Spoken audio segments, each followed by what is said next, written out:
Hello everyone, and welcome back to Heaven Official's Blessing, a novel that we are in the midst of reading, and we're almost to the end of part 1. Hello Jeff, Lobsel, Dawn, Cynthia, Surfin, thanks for joining us. Last time, there's been a lot going on. To summarize quickly, our poor Xie Lian, our hero, was in the midst of an investigation trying to figure out what had happened to someone from the Heavenly Court. His love interest, Hua Cheng, was unfortunately wrapped up in all of it in the investigation, and unfortunately things came to blows, and there was a fight. Xie Lian was injured, Hua Cheng's house burned down, so now both of them are very depressed about the fact that they hurt the other person. Xie Lian was locked up because he was accused by another member of Heaven of being a bad guy, basically. And he was locked up for the investigation of that. And of course, Hua Cheng showed up to save the day. And last time we left off with the two of them speaking to one another again after this whole incident of misunderstandings and problems and combat that's happened. Both of them feeling guilty for hurting the other. Hua Cheng, his sword, Yiming, was shaking on his waist, was the last thing we read about. And that is where we're going to pick up with Chapter 48, Adroit Dice for the Safety of Only One. Hello, Liz. Thanks for joining us just in time. Seeing its state, Xie Lian unconsciously reached out, wanting to pet it. What's wrong? But Hua Cheng sidestepped and turned his body slightly, avoiding Xie Lian's touch, and smacked hard on the hilt. Nothing's wrong. Don't mind it. After getting smacked soundly, the cursed scimitar Yiming, feared by all the heavens, shook even harder. Just then, Xie Lian heard Feng Xin again in the communication array. How did Hua Cheng connect the distance-shortening array to the Heavenly Court? How do we open this door? Shi Qingxuan cried, General Nan Yang, me, I think I know how. His Highness and I have suffered this trick of Hua Cheng's when we were on our mission. Take 2 dice and toss them before the door, then push and see if it'll open. Xie Lian remembered. Wasn't he casually tossing dice for fun earlier in the main hall? He could still recall clearly having run pathetically for their lives in that earthworm cave, and from those savages. If they really did open doors, who knows what other calamities await them? He cried hurriedly, Stop, don't, be careful! However, his voice never made it to the communication array. It seemed he didn't have the time to refill his spiritual power. It had all but depleted, and could only listen without speaking. Even if he could speak, it might have been too late. Feng Xin seemed to do exactly what Shi Qingxuan said, without a second thought. How did he know? Because the next second, Feng Xin suddenly screamed curses in the communication array. He cussed whenever he was agitated, and when he cussed, the words were often too vulgar for the ear. For censorship reasons, the words shall not be repeated. Hello, Kohi, Akatsuki, welcome. Most of the officials were carefully following the situation, and asked immediately, General, what's happened? Mu Qing's voice came in. It sounded quite dismayed. What is this place? It appeared he had entered through the doors with Feng Xin. Be careful, guys, Shi Qingxuan called out. Different numbered rolls will bring you to different places. What number did you guys roll? He rolled a 4, Mu Qing said. Xie Lian could hear Feng Xin's voice also carried a trace of panic and terror, and was worried they might have run into an extremely dangerous place. His voice couldn't be heard in the communication array, but he remembered that the one who cast the spell in the first place was right next to him. So without thinking too much, he hurriedly asked, Sun Long, what does a roll of 4 open to? Depends, Hua Cheng replied. The door will open to whatever the roller fears the most. Just as Hua Cheng answered, Mu Qing coolly said, You fought to roll first and rolled out a woman's bath? Give me the dice, I'll roll. Hearing women's bath, Xie Lian covered his face with his hands. Feng Xin had always kept his distance from women, and always stayed away even from speaking of them, as if the female sex were savage wild beasts. To him, a woman's bath really was the scariest place on earth. Worse than the immeasurable depths of tiger caves or dragon lakes. It seemed Mu Qing had successfully taken the dice, and Xie Lian sighed a breath of relief. However, not a moment later, the two roared again. Shi Qingxuan woefully called, "Generals, what did you run into this time?" There was no response, only odd burbling sounds, as if the two of them had sunken into water. Everyone held their breath, and after a moment Feng Xin emerged, taking large breaths of air, sounding as if he broke through the water's surface and spitting out something. He yelled, "Black marsh crocodiles!"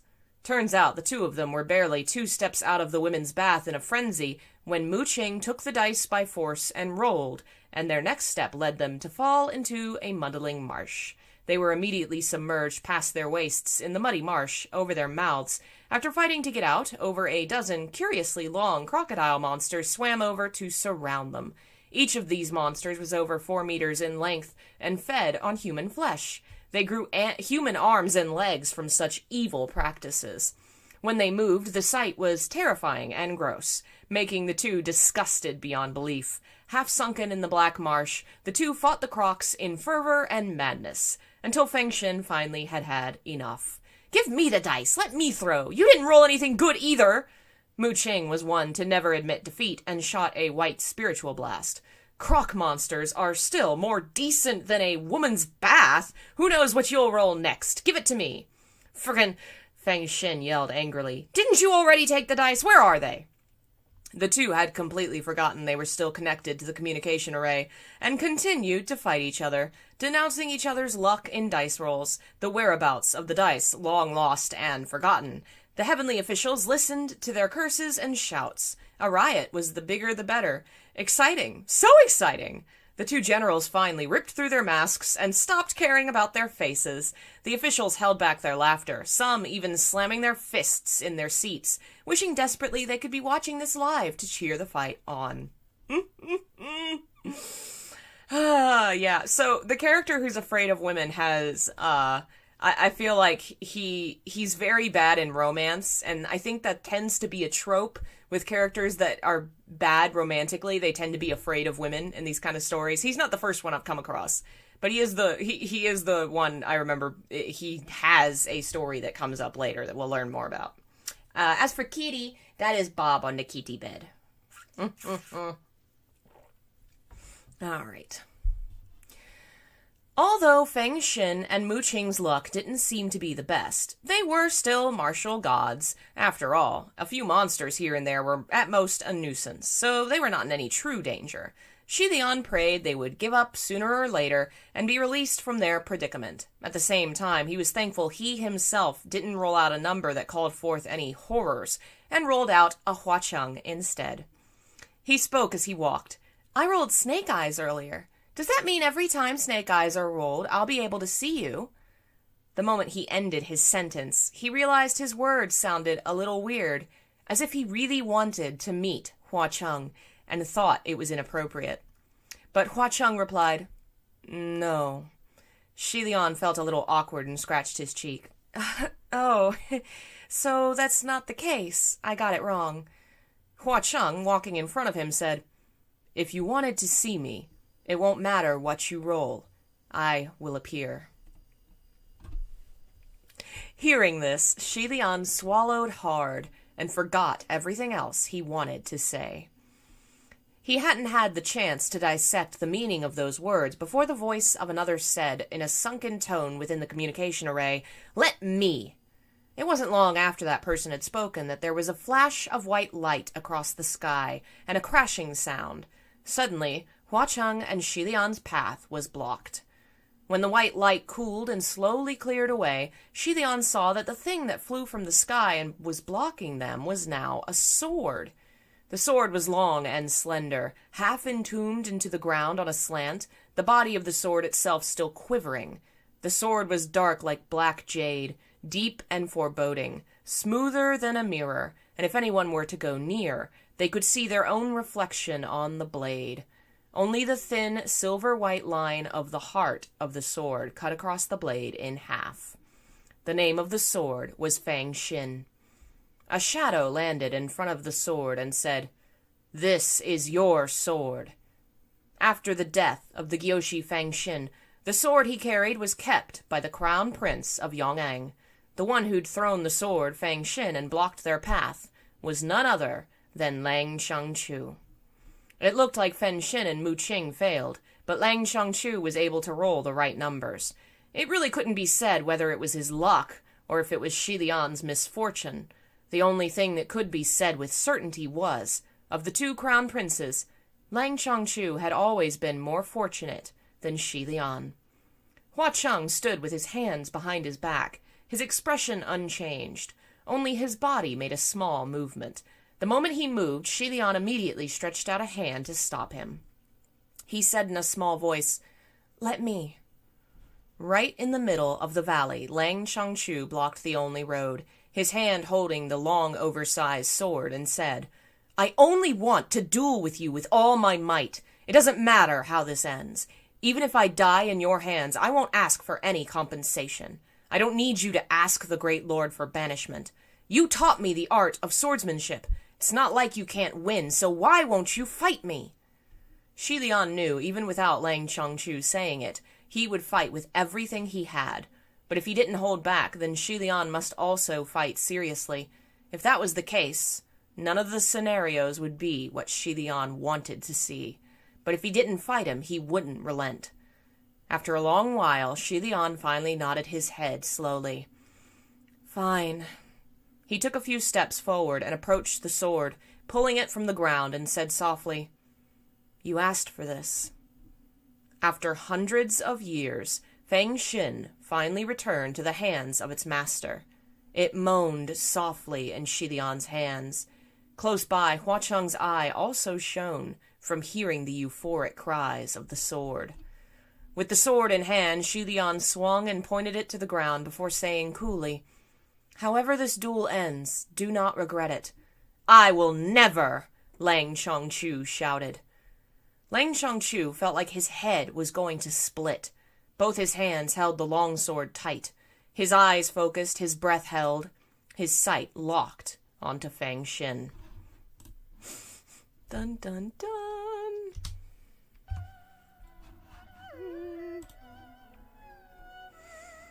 The sword was black as jade, and not daring to be careless for even a moment, Xie Lian jolted the sword and suddenly dashed like an arrow.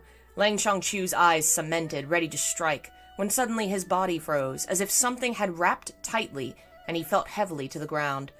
He lowered his head to see and found he really was bound. A snow-white silk band was wrapped multiple times around his body like a poisonous snake. Lang Shangchu had been taught swordsmanship by the Gyoshi Fang Xin ever since he was young, and held fear and reverence for the Gyoshi. Even after blood spilt like rivers at the gilded banquet, that awe had never ceased. The moment Xie Lian touched the sword, he spent his entire focus on the other's movements, and never noticed there was a white silk band that snuck behind to ambush him the moment he was ready to attack. How could there be such a shameless thing?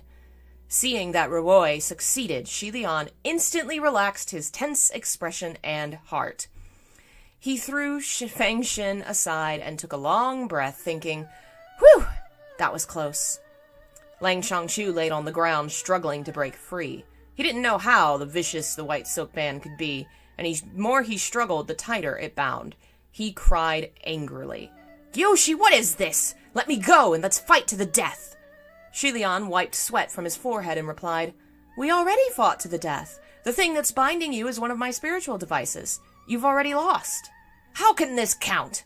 Lang Shangchu shouted. "When I said fight to the death, obviously I meant a sword to fight. Use a sword if you're a man. Ambushing with a white ribbon, how cunning." He really thought the sword was the best of all weapons and didn't think much of his words, but it sounded like he was a male official who was prejudiced against using white silk bands. But Xie Lian didn't care whether he acted like a man or not. He'd cross-dressed before, and hung the words "I can't get erect" on his lips. Nothing could get to him. Xie Lian knelt down next to Lang Shangchu. "You didn't think things through, and you never said I had to use a sword." "I used your loophole, so who are you going to tell?" After a pause, he continued in a serious tone. "That's right, I ambushed you. So what? I succeeded. Yes, I was cunning. So what? I won. If your opponent was anyone other than me, you'd already be dead." Hua Cheng stood not far from the two and laughed soundlessly. He crossed his arms and looked away. Lang Chongchu was shocked to the core. When that person was still the Gyoshi of Yong'an, all of his teachings were honorable and conscientious, straightforward and genuine. He'd never thought there'd be a day when he'd hear from the lips of his former teacher something like, "Yes, I ambushed, but so what? I was cunning, so what? I won." He was stunned. After saying his fill, Xie Lian stood up. "Think about it on your own. Next time, don't get in others' way."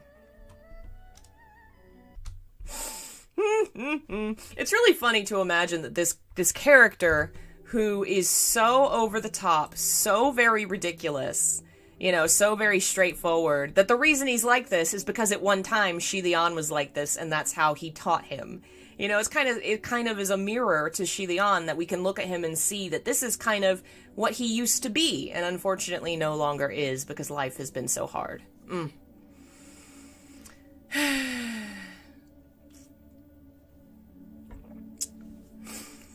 Chapter 49, Adroit Dice for the Safety of Only One, Part 2.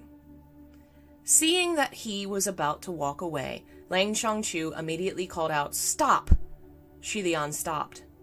Lang Chongchu gritted his teeth and finally ground out, "You owe me an explanation." "What kind of explanation do you want?" Xie Lian asked. "Of past grudges? For our kingdom and family? It's not that I can't understand your hatred for Yong'an, but..." He choked up. It wasn't for another moment before he continued in a strained, quivering voice.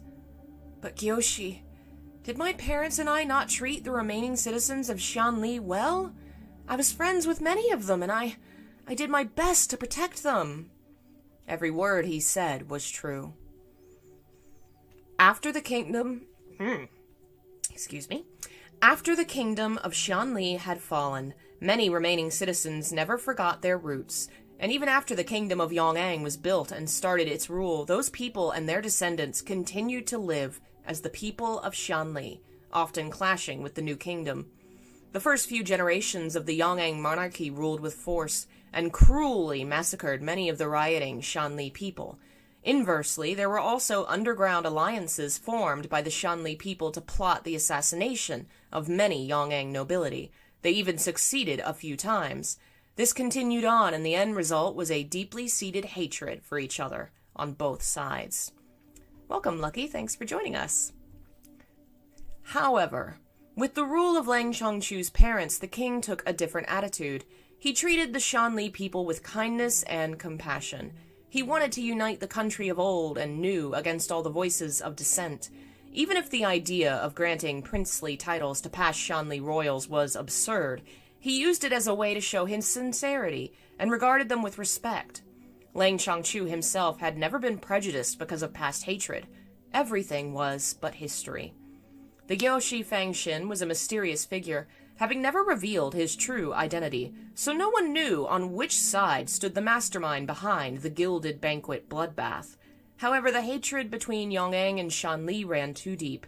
Both sides would accuse each other whenever anything should happen, and so many of the surviving nobles all pointed their fingers at Xianli, and used the chance to request the complete annihilation of the remaining people of Xianli. Yet Lang Chongchu had rejected all their efforts. His determination protected the lives of many, and prevented them from suffering a nameless genocide. However, now that he was reminiscing, the more good he did then, the more wronged he felt now. Not that he felt what he had done was worthless, but he felt deeply aggrieved. It's never worthless to do what you think is right, but to have shown so much benevolence without reciprocation, he couldn't help but feel wronged. Lang Chongchu's eyes reddened, and he continued to question, "Gyoshi, did I not do enough? Did my parents do something wrong? Why must you treat me like this?" The more he thought, the more vexed he became, and struggling against Roy's bind once more, straining to lift his upper body. "Do you not think you owe us an explanation?" "I can't give you one," Xie Lian said. The response was so direct, Lang Chongchu choked back his anger. "Gyoshi, you've changed so much. You were never like this before." Xie Lian rubbed his forehead and said, I remember I already told you long ago not to venerate me as an incorruptible, saintly figure. I'm nothing like the person in your mind. In the end, you'll only disappoint yourself. Lang Shangchu laid on the ground and mumbled, The past you or the present you? I don't know which one is the real anymore. They're all me. But you were only 17 back then. Now that you're older, of course I'd be teaching you a different lesson, Xie Lian said. Lang Shangchu closed his mouth for a moment, but then blurted, Was it because your 17th was a trial that you had to turn mine into a trial too? Xie Lian didn't respond. Seeing he wouldn't speak, Lang Shangchu's anger flared and he took a breath. He yelled, If that was your intention, then I won't let you have your way. Xie Lian's eyes widened at the words. Lang Shangchu couldn't stand, but his eyes were bright and his tone tenacious, as if a roaring flame was blazing within his eyes. He continued, his tone harsh, like he was peeved, but also like he was declaring war. If you want me to fill my heart with hatred like you, I surely won't. If you're going to force me to abandon myself, I refuse. I will never, no matter what you do to me, I will never become like you. It was a declaration so heroic, Xie Lian was becoming dazed just listening to it. It took a moment before he came to, and he... Lang Shangchu's face was covered with fiery tears, his blood boiling with passion. He was at the height of his zealous cries, but all that was deflated by Xie Lian's laugh, and he became angrily bewildered. Xie Lian, on the other hand, was clapping as he laughed, his laughter growing by the minute, and he cried, Good! Xie Lian couldn't remember the last time he'd laughed this heartily, or for what, and it took him some time before ceasing. He rubbed his eyes and nodded. Good. Remember what you said today, that you will never become like me. Hua Cheng still had his arms crossed and watched coldly. Just as Xie Lian finished speaking, there was a sudden blast of red smoke before him. The explosion came too suddenly, and Xie Lian jolted, thinking Lang Shangchu might have used some strange trick, and immediately evaded, his gaze watchful. However, the blast was loud in sound only, and didn't pose any harm. When the smoke had cleared, Lang Shangchu had disappeared from where he laid. What was left was a Daruma doll, swaying left and right. The Daruma doll had a very round face and body, like a giant squash. Its brows were black, and its expression like a tiger, cute and juvenile. At the moment it was glaring, plump with anger, and it carried a fat sword on its back, gallant in its form, exactly like Lang Shangchu, except as a lovable toy. So a Daruma doll are like those red round dolls with the big faces, and they kind of rock back and forth. He got turned into a Daruma doll. Xie Lian stopped smiling and called, Shangchu! Ruoi let go and returned to wrap itself around Xie Lian's wrist. Hua Cheng walked over and leisurely flicked his finger on the body of the Daruma doll, laughing. Why does he look so foolish, no matter what form he takes? Xie Lian picked up the Daruma doll and didn't know whether to laugh or cry. This... Sun Long, is this Changchu? Why did he turn into this form? Stop playing around with him and change him back. No. Well, take him along and let's go, Hua Cheng replied. Go where? Xie Lian asked. Just then, the two had come to a cramped little cave. Hua Cheng didn't answer him. He tossed up a dice and landed it in his palm. He lowered his eyes to glance at it before entering the cave.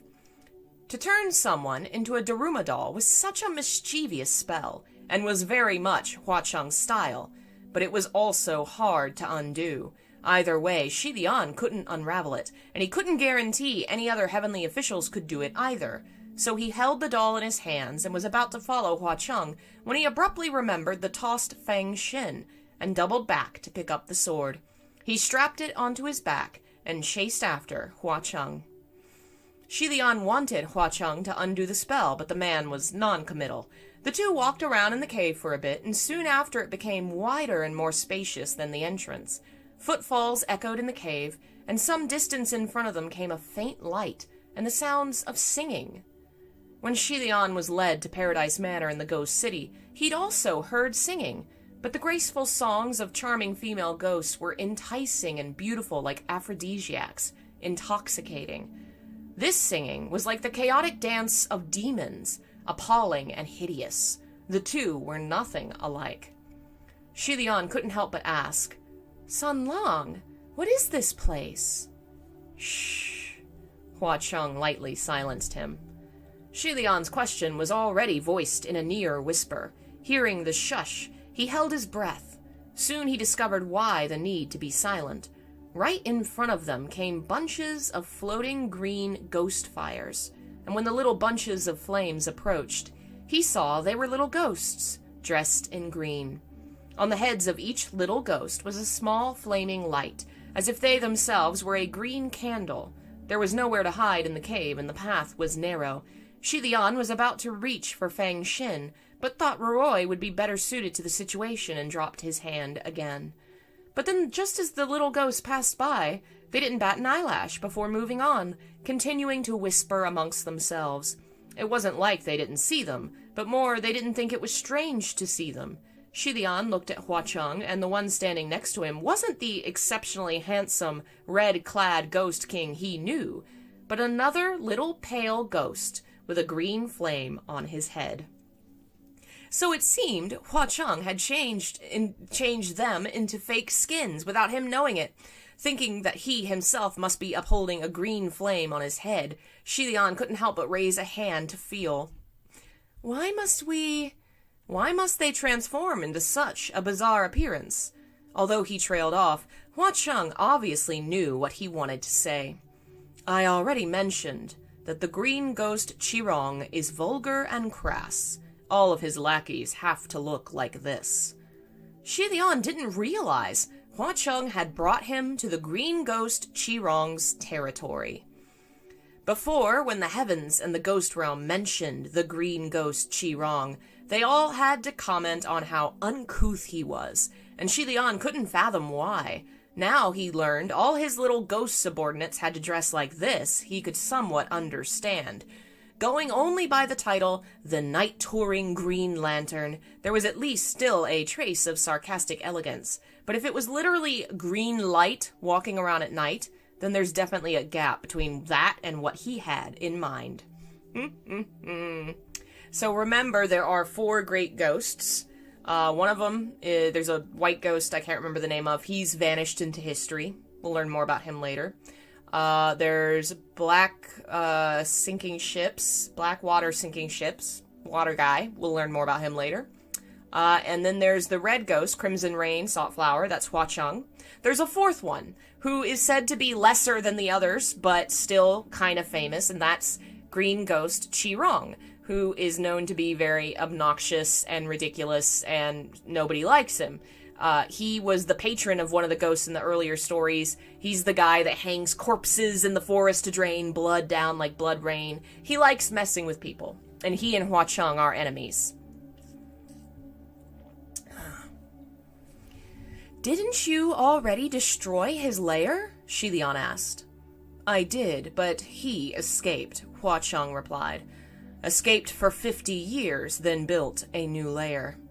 Xie Lian held the Lang Chongchu Daruma doll close to his chest and whispered after making sure no one was around. Sun Lang, are you here to find the green ghost? Why don't you undo Chengchu's spell and let him go first, and then I'll accompany you? Hua Cheng obstinately refused. No, take him with you. I need him to meet someone. Xie Lian was curious. Hua Cheng didn't act like he cared much for Lang Chongchu, so why would he take him to meet anyone especially? But all of his options were rather awkward, so he didn't speak any more on the subject. When the two finally emerged from the cave and the tunnel opened to a wider space, more caves appeared before them.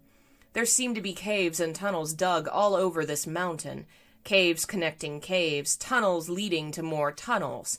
Each entrance had a number of ghosts with a green lantern on their head, going in and out, like a giant beehive or an anthill. If Xie Lian had come in by himself, there is no way he'd remember the way. Yet Hua Cheng acted as if he was at home, and traversed through various tunnels and caves without hesitation, exceedingly at ease, like he knew the paths by heart. The two of them had on their green-flamed little ghost skin, and no one stopped them in their paths. Xie Lian breathed in relief, but Hua Cheng thought he was sighing and asked, "What's wrong?" Nothing," Xie Lian said.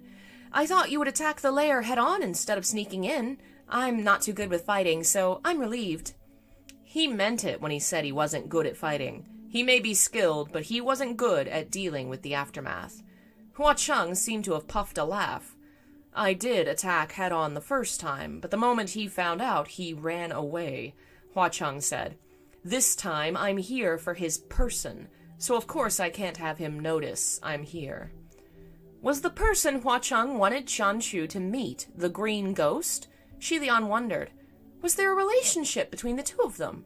Well, whatever he wants to do, I'll accompany him, then ask him to undo the spell later. Xie Lian still had the burning of Paradise Manor on his mind, and still felt guilty. As he was thinking, Hua Cheng spoke. "That useless trash can't do anything, but he's very vigilant. Those little ghosts can't approach his person, and it's not easy disguising as his closest henchman. To get close, there's only one way." Just then, 4 little ghosts came by, laughing and chatting. Hua Cheng slowed his steps, and Xie Lian followed his lead. Turns out the little ghosts had behind them a train of bound humans, dragged by a long rope. Among the humans, some were ragged and unkempt, some in extravagant clothes, but they all seemed to be young men and women under the age of 30. There was even a child who was grabbing onto the corner of a sleeve of one of the young men. They were probably father and son. Their hands were bound and looking terrified, some ready to faint, while trudging through the demonic lair. They brushed past Hua Cheng, and without missing a beat, he turned around and seamlessly joined the end of the march. He gently elbowed Xie Lian, and he repeated Hua Cheng's actions. When he looked over, Hua Cheng had already changed skin again, and this time it was a clean-cut young man. He himself probably looked similar. The little band made twists and turns through the tunnels and caves. The little ghosts leading the group seemed to be quite content in their duties, and from time to time showed off a little authority, yelling and snarling at the prisoners behind them. "No funny business, no crying, with your faces all covered in tears and snot. If you ruin our great one's appetite, we'll teach you what it's like to want to die." Of the 4 great calamities, there had never been word that the other 3 supremes devoured human flesh. Only the green ghost Qirong was gluttonous in this manner. No wonder his equals and enemies scoffed at any mention of him, dismissing him as unsightly and ignorant. Earlier, Hua Cheng said there was only one way to get close to the green ghost, and it appeared that mixing in with the food was the way. As he walked, Xie Lian reached for Hua Cheng's hand. Once he succeeded in grabbing hold of it, he felt Hua Cheng freeze, like he wanted to pull away. It wasn't that Xie Lian didn't notice, but under the circumstances, there wasn't much room for thought. He held Hua Cheng's hand tightly, and lightly drew a word in his palm. Save. Since Xie Lian saw this, he knew he must save these people. The gesture was him informing Hua Cheng of his intentions. After the word was written, Hua Cheng gently folded his fingers and closed his palm. A moment later, the band exited a tunnel and proceeded to enter an exceedingly large cave. The moment they entered the cave, a field of shadowed objects entered their vision. Xie Lian squinted and hadn't quite made out what the objects were, but instead he felt Hua Cheng grip his wrist and drew a few words on the back of his palm. "Watch your head. Don't touch." At first, Xie Lian thought there were hung many rags from above, but when he looked closer, his pupils shrank. What rags? It was a field of blackened, tightly packed people, feet above, heads hung low, suspended in midair. A forest of upside-down corpses. However, although they hung these flipped dead bodies, there was no bloody rain because the corpses were all dried, without a drop of fresh blood in their veins. The expressions on these dried corpses all looked to be in pain, their mouths open wide, and there was a thin layer of snow-like crystals on their bodies and faces. It was salt. In the deepest recesses of the caves, the light shone bright. There was a giant chair, a long table, golden goblets, and jaded utensils. Such extravagance made it look more like a royal banquet hall than a deep mountain cave. A bit further away from the long table was an enormous steel cauldron, big enough to allow over 10 people to swim within. Red, boiling water bubbled in rage in the cauldron. If anyone should accidentally fall in, it would only be seconds before they were cooked through. The 4 little ghosts ushered the group of prisoners toward the cauldron, but some fell to the ground shivering in fear when they saw what was waiting for them. And in the midst of yelling, hitting, and pulling, Xie Lian suddenly felt next to him Hua Cheng's arm went stiff and stopped in his step. He turned his head to see, and saw that although Hua Cheng still had on the appearance of a clean-cut young man, his eyes were blazing with rage. Even though Hua Cheng was always smiling, Xie Lian knew his emotions were always hidden deep within. Xie Lian had never seen in his eyes a violent fury this blatant. He followed Hua Cheng's sight, and the next moment felt his own breathing stop. Before the extravagant giant chair there knelt a person. On the first glance it was a person, but upon a closer look, it was actually a stone statue, the size of a real person. It was a rather interesting statue, sculpted in a kneeling position, its back facing him, its head downcast. It was the very form that could be described as a dog with its tail between its legs. It was easy to presume that the only purpose of making such a statue was for humiliating this person. Xie Lian didn't need to turn the statue to know that the face must be exactly the same as his own.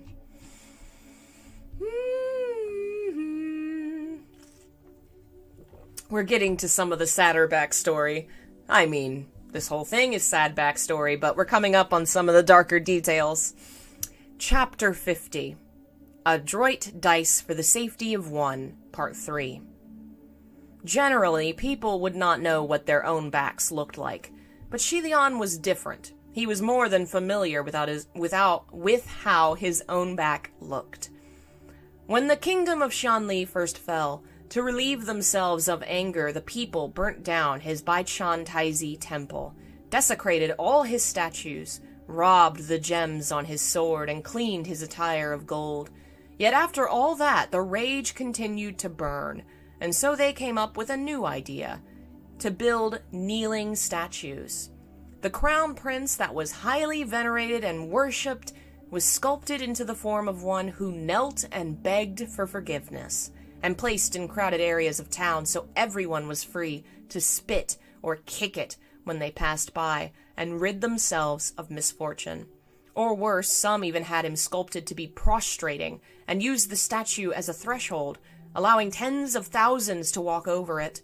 In the first 10 or 20 years after the kingdom of Shanli fell, those statues were a common sight in many cities and towns. How could Xie Lian himself not recognize his own back? Just then, the voice of a young man said, "That little hyena Pei Su had to hug the bitch legs of that man-whore Pei before he could ascend, so who does he think he is? He's nothing more than an exiled wild dog to ruin my plans. Once I'm through with him, even after the winds dry up his corpse, no one would dare go collect it." Before the person himself had appeared, cussing was already heard. Xie Lian gazed over and saw a figure clad in green floating into the cave.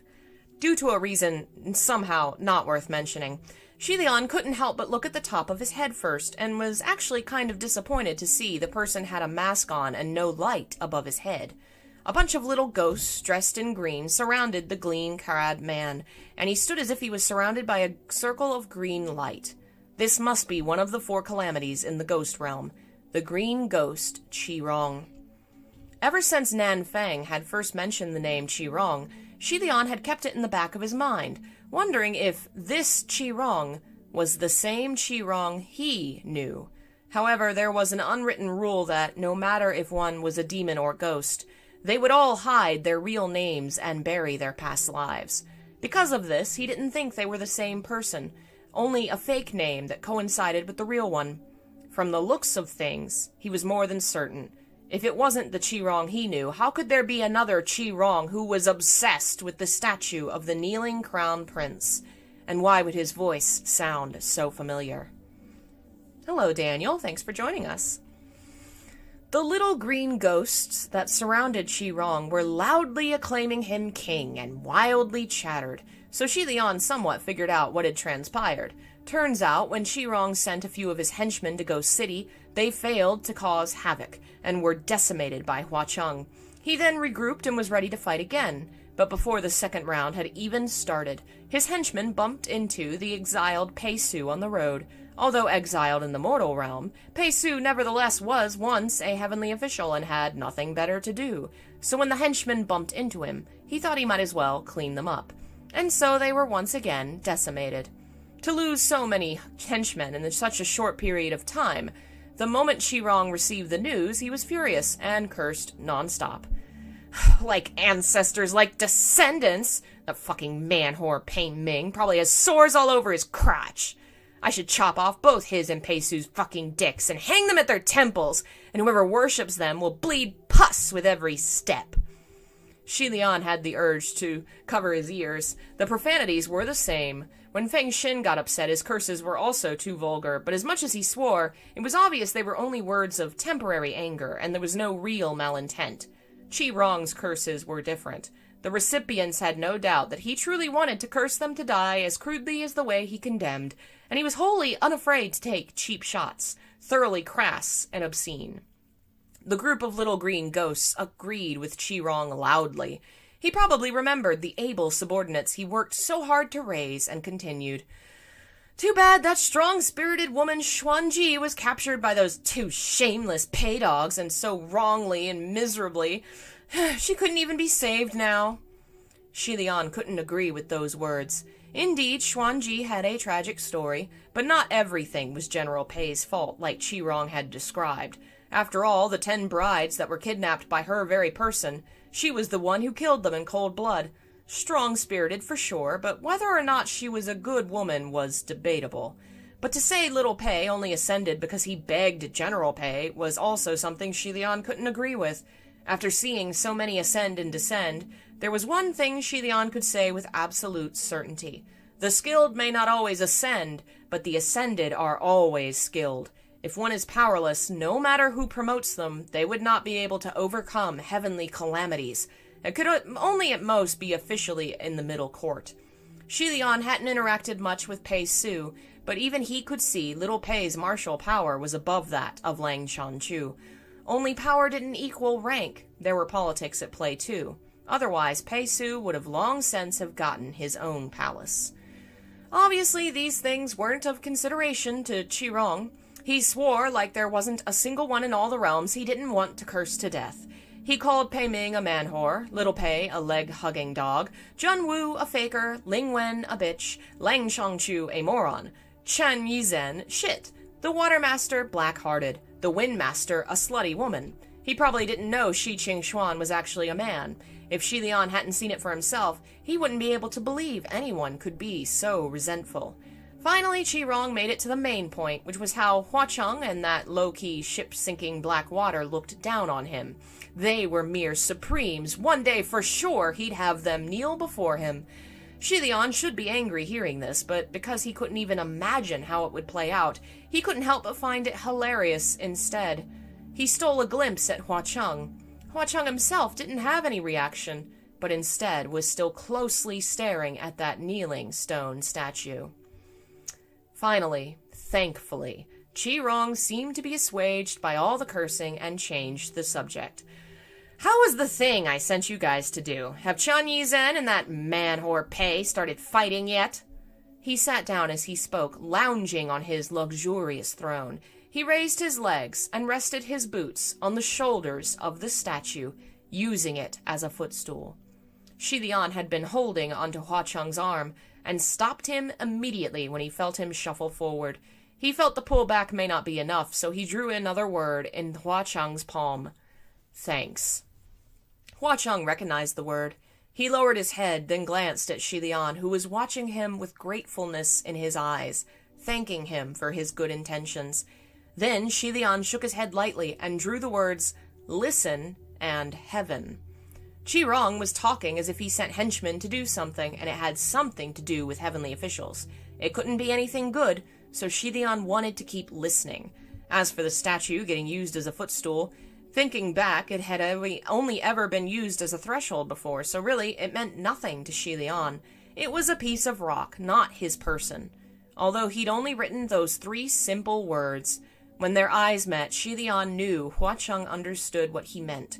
Hua Cheng slowly held his hand tight and turned his head away, so Xie Lian could no longer see his expression. Poor babies. They want to defend each other so much. Hua Cheng is angrier than Xie Lian because he wants to defend his boy. A little green ghost spoke up. We followed our king's instructions and have long since spread the rumors that Pei Ming wants to make Pei Su the martial god of the West.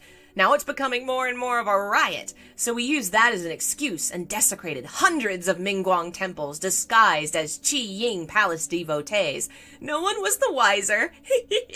My lord may not know, but those devotees are really stupid. They saw us mashing temples and smashed along with us with even more enthusiasm. Qi Rong was pleased. Keep fueling them. Quan Yizin can endure it, but I won't believe that man-whore Pei Ming can put up with it. Even if what they were spreading wasn't exactly a rumor, this kind of fabrication was still full of malintent, especially something as unscrupulous as disguising themselves as mortals to sabotage temples. Absolutely heinous, depraved, perverse. No wonder that whenever Qi Rong was mentioned, someone in the heavens would say he wasn't skilled but was extremely troublesome. Xie Lian mentally noted, if there's a chance, do tell Zheng Wu to watch out for any disputes between 2 heavenly officials caused by others.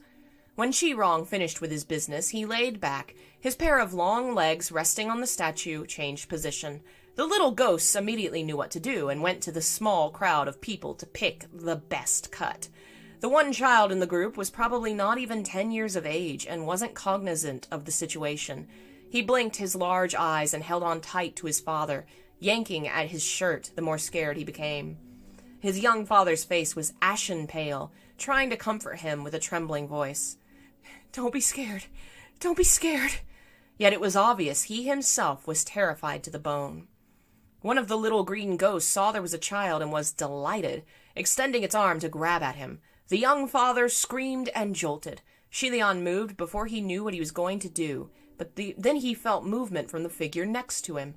Xie Lian turned his head to see, and Hua Cheng had stepped out from within the crowd. Since Hua Cheng came especially to seek out the green ghost, now that he'd seen Qi Rong, he should remove the disguise. Xie Lian had no doubt that Hua Cheng was powerful enough to destroy everything within sight, and no one would be able to stop him. Yet Hua Cheng did not reveal his true form, maintaining the skin of the normal-looking young man, and walked forward lazily. A number of little green ghosts raised their weapons and shouted in alarm. Stop that! What are you doing? Qi Rong asked curiously with his feet still up. What's with the little guy? Take him down. Hua Cheng laughed. Won't you all show a little respect in the presence of Shanli royalty? Hearing his words, not only Qi Rong but even Xie Lian was taken aback. After a frozen moment, Qi Rong stood up in a fit, snorted beneath the mask as if his fury was changed to a mad laugh. What fucking bravery to make such a joke before me! Tell me, what branch of Shanli royal blood are you from? Which one? Hua Cheng replied leisurely. The Prince An Li. Xie Lian could feel Lang Chongchu Darumidal in his arms jerk once. Prince An Li was a descendant of Shanli royalty from the same generation as Lang Chongchu, and could be said to be friends with Lang Chongchu. Qi Rong's mocking laugh could be heard from under the mask. Prince An Li, I think you're seeking your own death wish. Who told you to start shit in front of me? The person who appointed you didn't teach you a little history? Prince An Li was the last remaining royal blood of Shanli, and he's already dead. Who the fuck are you to pretend to be Shanli royalty before me? Hua Cheng raised his brow. Oh, dead. How did he die? Qi Rong shouted. "Take him down! Take down that odd piece of shit!" Under his command, a large number of little green ghosts poured in from all around the cave, yelling. In the midst of the chaos, Hua Cheng only smirked faintly. His expression was nonchalant before, but the next moment it was as if a layer of frost had been laid upon his face. His form suddenly flickered and disappeared, appearing the next blink behind Qi Rong. He single-handedly grabbed the back of Qi Rong's head and smashed it down hard, like a child playing with a ball. "And who the fuck are you to be so insolent before me?" A loud bang, and that luxurious throne suddenly had debris flying. Dust filled the air. Xie Lian pulled the child behind him to shield himself, and blocked a few small pebbles. When the dust settled, Qi Rong had disappeared. At a closer look, he hadn't disappeared. Rather, his entire head was deeply embedded into the ground after Hua Cheng's blow. Humans and ghosts alike screamed and ran away. "Don't run away!" Xie Lian shouted. If the people alerted all the ghosts within the cave, they'd be killed for sure. But of course, as always, no one listened to him. Xie Lian dropped his hands helplessly. Under the circumstances, he had no time to worry about others either. Across the room, Hua Cheng slowly knelt down. He used one hand to grab a fistful of Qi Rong's hair, and pulled out a bloodied head from the hole in the ground. The body was pulled out along with the head. After a brief moment of observation, Hua Cheng seemed to be extremely amused and burst out laughing. Although he was laughing, his eyes were off by 1,000,000 watts, eerie and terrifying. Ruoi flew out and struck away a few of the little green ghosts who were trying to cut down the escaping people. Xie Lian then turned around in a rush, his instincts telling him something was very wrong. "San Lang? San Lang!" Qi Rong's mask cracked, pieces falling. He threw up a mouthful of blood and yelled, "Somebody stop him! Y'all come and stop him!" Hua Cheng was just violently bashing him, but now he seemed to be at ease, as if they were best buddies and chatting. He chuckled. "Oh, you didn't know. There are some things in this world that are unstoppable, like the sun setting in the west. Also an elephant squashing an ant. Or, for example, me taking your lowly life." By his last line, his face was savage and ferocious. He had in his hold Qi Rong's whole body, and he bashed it down into the ground again. Another loud bang. Qi Rong's body laid embedded in the ground and was smushed into a pool worse than mush. The mask on his face cracked, breaking into small pieces, revealing half a face. If anyone were to see that half a face, they'd discover a shocking fact. The green ghost, Qi Rong, and the crown prince of Shanli. One ghost, one god, a difference of hell and heaven, looked very much alike. Dun dun dun! We're gonna stop there, because that's a good place to stop. A lot of things are happening. There's so much going on. You know, they just got out of they just broke out of that investigation, and Xie Lian got accused of things. Suddenly, Hua Cheng's breaking him out and taking him on this ghost adventure. Why? He has to show Lang Changchu some kind of truth that has to do with what he was accusing Xie Lian of. Suddenly we see that there's a ghost that looks a lot like Xie Lian. Xie Lian seems to know the name Qi Rong. There's all these connections coming together as we come towards the end of the first book. I think we still have at least 5 or 6 chapters, but soon we will be at the end of this section of story, and we will be jumping into book 2, which is in the past. Daniel earlier asked if I... Yes, that is a Tonberry plush in the corner over Bob. He's protecting my kitties, obviously. Thank you guys for listening. I hope you enjoyed it. I'm updating all of the members' stuff so that the most recent episodes of these are up there. If you want to download them as MP3s, listen to them on the go, all that. I'll have to do this one later tonight. I won't be doing another game stream today because I'm posting something else, but if you're a Silent Hill fan, you should enjoy it. Hopefully it will be up very soon.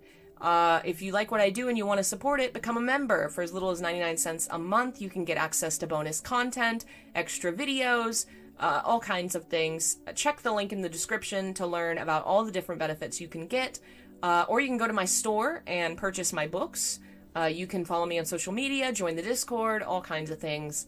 And we will be watching the rest of this show and Scumbag System sometime this week. We need to finish that. Maybe Wednesday. We'll have to see. But thanks again for watching. Thanks to our members like Jeff and Daniel for supporting the channel. I think Kohi was here as well. Thank you guys so much for supporting what I do and helping me to do it. No, Akatsuki. I'll be back tomorrow with a live stream at 2 p.m. Until then, I will see you guys later. Bye.